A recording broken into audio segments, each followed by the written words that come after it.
Hello, everyone, and Merry Christmas, or almost Christmas. If you're fast enough, you're watching this on Christmas Eve. If so, Merry Christmas Eve, Merry Christmas. Of course, I usually post religious movies or short films on this channel talking about religion, Catholicism, and with tomorrow being Christmas, the obvious choice is we should do a video on the true meaning of Christmas. But to be honest, I don't really want to do that. Not that I don't like Christmas. I love Christmas, but there's literally a million TV shows you could watch on the true meaning of Christmas, right? There's 100 podcasts you could listen to on the true meaning of Christmas, and I'm sure that as you get closer to Christmas Day, when you go on social media, you're going to have 1.5 billion posts on don't forget the true meaning of Christmas, don't forget the true meaning of Christmas. So I'm not going to do that. Instead, I wanted to talk a little bit more about, now that we're kind of leaving the Advent season and going into the Christmas season, preparing for God and that relationship with God. And something that's kind of been bothering me the last few weeks, months, as I delve deeper into Catholicism and Christianity, I want to talk a little bit about different things that I'm seeing. And really the main topic of today is going to be focused on the idea of this relationship with God. And it's okay to struggle. It's okay to ask questions. It's okay to struggle, to have those issues. So many times, especially when you go on Catholic forums, Christian forums, everyone presents this like hyper perfect, oh, you can't be mad at God. You have to love God at all times. You can't. What do you mean you're questioning God? You can't question God. Who are you to question God? You just need to suffer through it and keep going. And while suffering is a very Christian thing to do, we will all have our crosses. We will all have some suffering to do. If we're going to truly have a relationship with God, we're going to have a relationship with Christ, then part of that relationship is going to be those struggles. There's a billboard campaign that popped up in our area that says, remember that Jesus had strained relationships too. He's just like us. And I mean, that couldn't be more to the point of what I'm trying to get at, right? A real relationship has ups and downs. A real relationship has that safety to ask those questions, to say, I don't understand, or, I'm frustrated. Of course, there's confession and apologies and making up and other things that are part of it too. But I think people really forget that questioning and those problems are a part of their relationship too, and that we should bring all things to God, even when it's sorrow, even when it's anger, even when it's, I don't understand. And I think that's something that gets lost. And I'll give you an example. I always like to talk about what I'm experiencing right now. And I did the large fast for Advent, and I got a lot out of that to prepare me for God, to love more of God. And I had to end it a little bit early due to some medical stuff going on. And this last couple days, we got that huge cold snap that came through, and the heat went out. It's currently 44 degrees in my house right now. That's why I'm all bundled up. You can see I got the all-night beanie on. I got a sweatshirt with another sweater. I am decked out in the gear because it is 44 degrees in my house. And it frustrates me because God is everything. God can do everything, right? So with the snap of a finger, my furnace could be fixed and my family wouldn't be freezing in the 44-degree weather.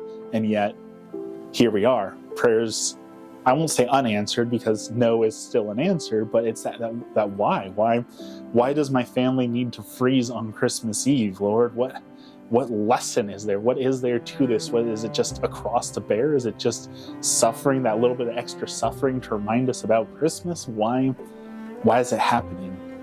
And then you stop and think, well, I'm blessed enough to have a house. Even if I don't have a heater, there's people out in that 10-degree weather, 20-degree weather. Some parts of the country, it's -8 degrees, -20 with wind chill. Some people out in that weather without a home and other things. So they've got to be asking those questions even more. Why am I sitting in the -8-degree weather, freezing to death? And that leads back to why is there so much suffering? Why is there so many problems in the world?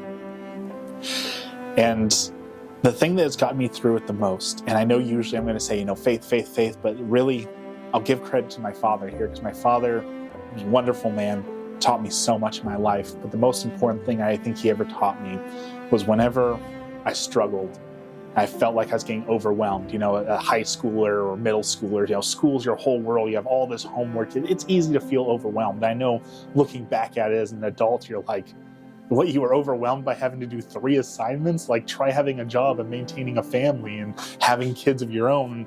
We don't compare struggles, right? Everyone's struggle is their own. It's their own cross. We don't do comparisons like that. But he would tell me that when you're struggling, remember that the tree that faces no wind as it grows will break at the first storm. Essentially saying that if you don't struggle now, if you don't have problems now, then you're not going to grow, and you need to face that adversity. You need to face those struggles because things are only going to get harder and it's only going to get worse. And you need to be able to be resistant to that because the next challenge is going to be even harder. And he always summed it up as, you're bent, not broken. And that was, as a kid, you don't really get it. But as an adult, I find myself saying that 100 times a day to people, that it sucks. The adversity, the crosses, the struggles, it's awful, but it's preparing you for something. I always thought it was preparing me for more struggles, which in a way it is. But I realize as I've grown that it's preparing me for a relationship with God. That, to be Christ is to suffer. To be like Christ is to suffer. And each one of these sufferings makes me a little bit stronger, a little bit better at the suffering.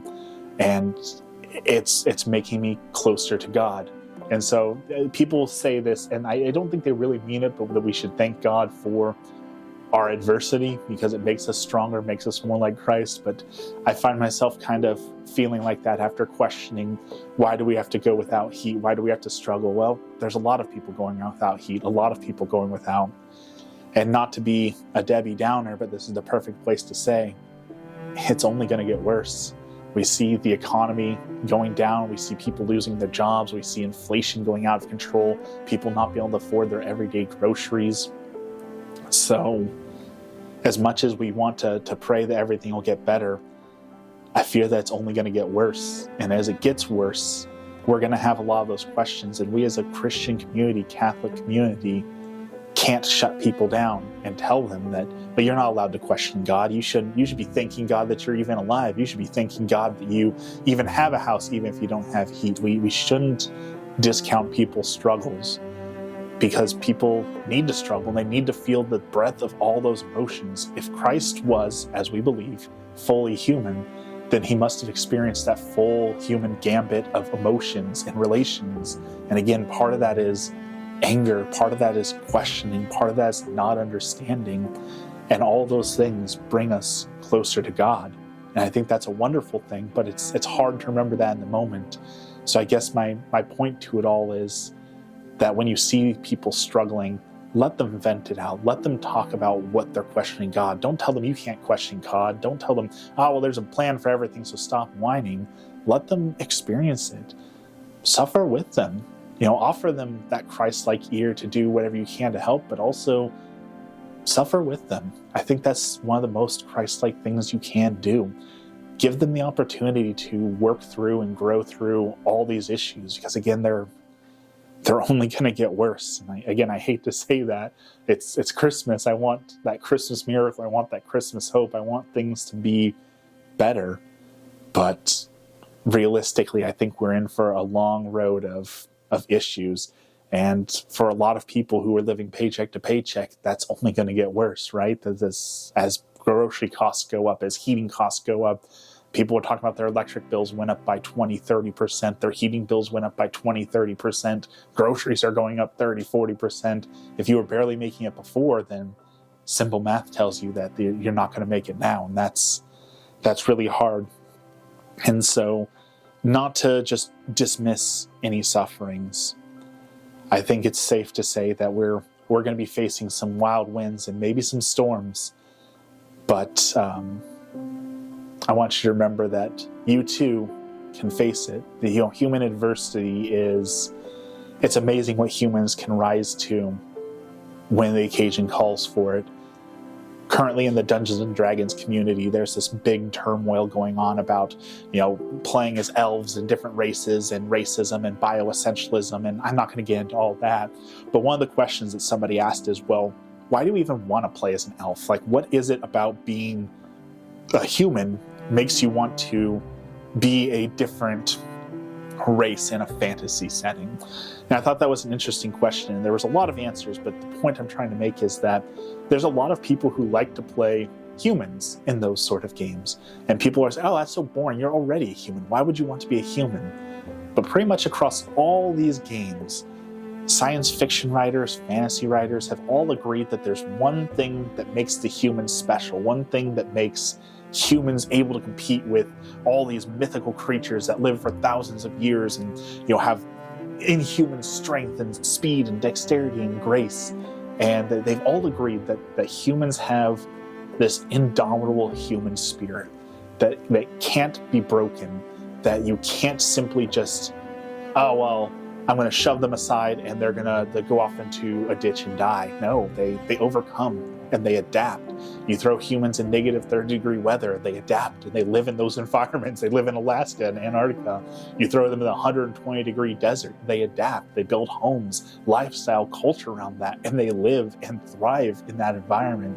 Humans have this just indomitable spirit and adaptability, and that's something I've always loved. I'm one of those people who doesn't mind playing as humans in fantasy games because the idea of the unbreakable, ever adaptable human strength that even when everything else is going wrong, when everything else is breaking, that you can just rise to that occasion is just such a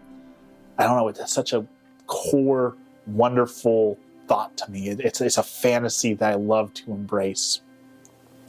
So I hope that turns out to be true for people as things get worse.